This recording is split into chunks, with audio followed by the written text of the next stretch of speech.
PyjamaGate, legal games and how they corrupt the justice process. In the trailer to the documentary, Netflix introduces arrest footage filmed by Cheshire Police. For years the public were told this footage could not be released, that it wasn't appropriate and that it wasn't possible. Meanwhile, police bodycam footage showing Lucy Letby in bed was retained, controlled and withheld until it could be put on display as rare, exclusive and promoted as a valuable asset. This footage was not delayed for justice. Quite the opposite.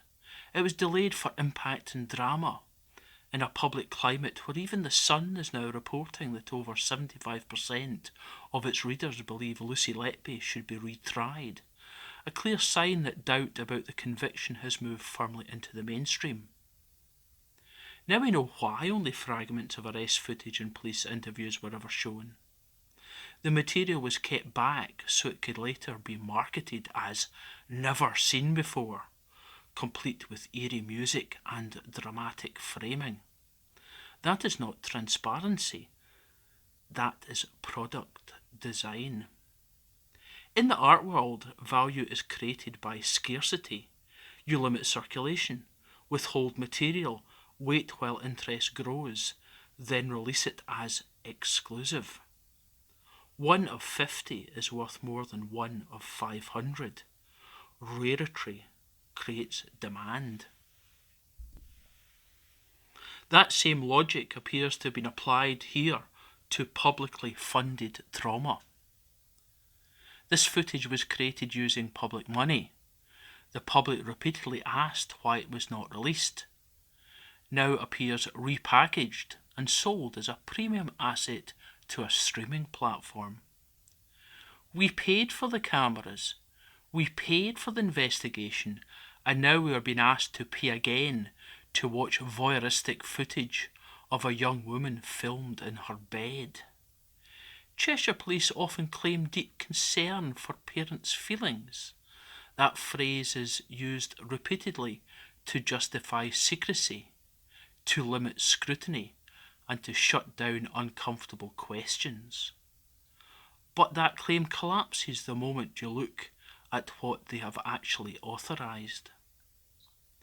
Lucy Letby's parents have described the release of this footage as a complete invasion of privacy.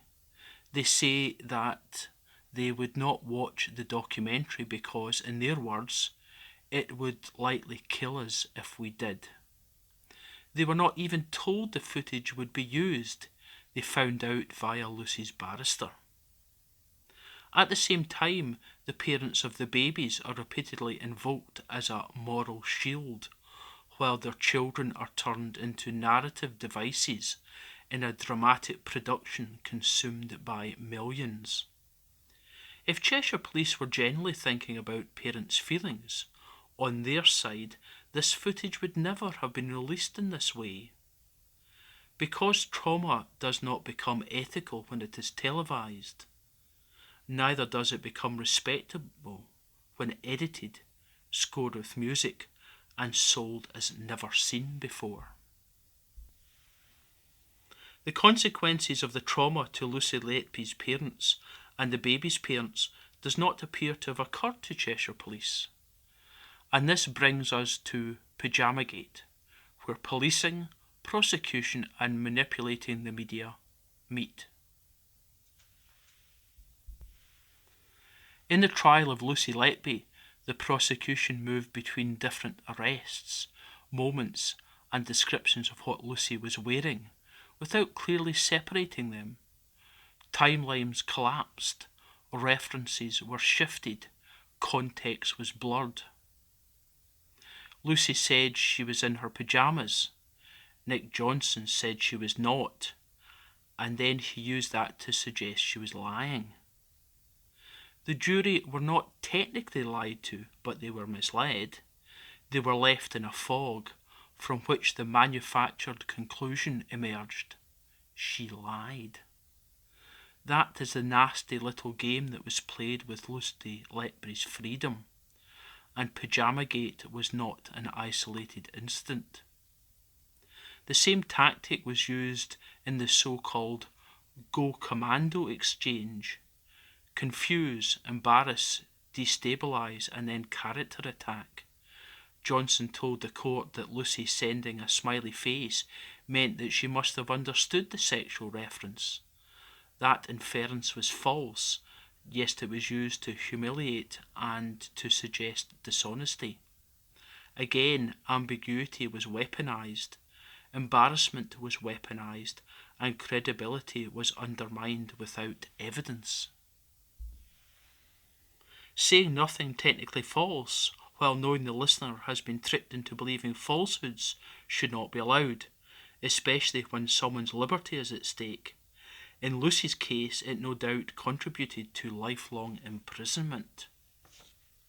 Strip the case back, and this has become obvious. Much of the trial rested on he said, she said. One of Johnson's central objectives was to make sure Lucy was not believed. That was crucial because without that the case collapses. Baby K's charge was entirely about whether Diane or Lucy was believed.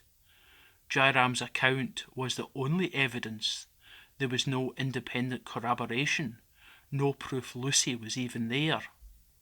If the jury had believed Lucy's version of events, it would have been obvious that there was only really happening was to cover up for poor care and a witch hunt against a convenient scapegoat. These tactics do not become moral or acceptable because they work. Their effectiveness depends on misleading an untrained jury.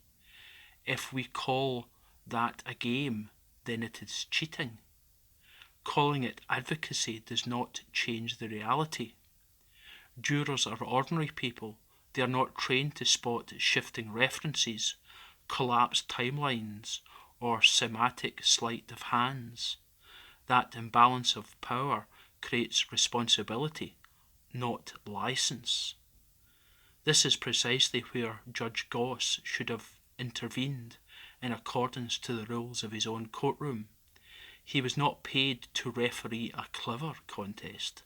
His job was to ensure a fair trial, which means ensuring the jury can understand the evidence. Miscarriages of justice are rarely caused by dramatic lies. They are caused by fog, manipulation, and the normalisation of legal games that distort understanding while remaining technically defensible. PyjamaGate symbolises a system that tolerates persuasion without evidence, winning by cheating. And there is the increasingly open attitude within parts of the legal profession that this is just how the game is played. That mindset represents a culture in which corruption of the system is accepted as normal. But this is not a game. These are people's lives and their liberty. The jurors too have to live with the decisions when they eventually realise they were misled. The law is meant to protect liberty, prevent crime and safeguard justice, not to secure convictions at any cost. And when policing, prosecution and media all pull in the same direction, feeding an appetite for voyeurism and punishment, miscarriages of justice are not accidents, they are manufactured.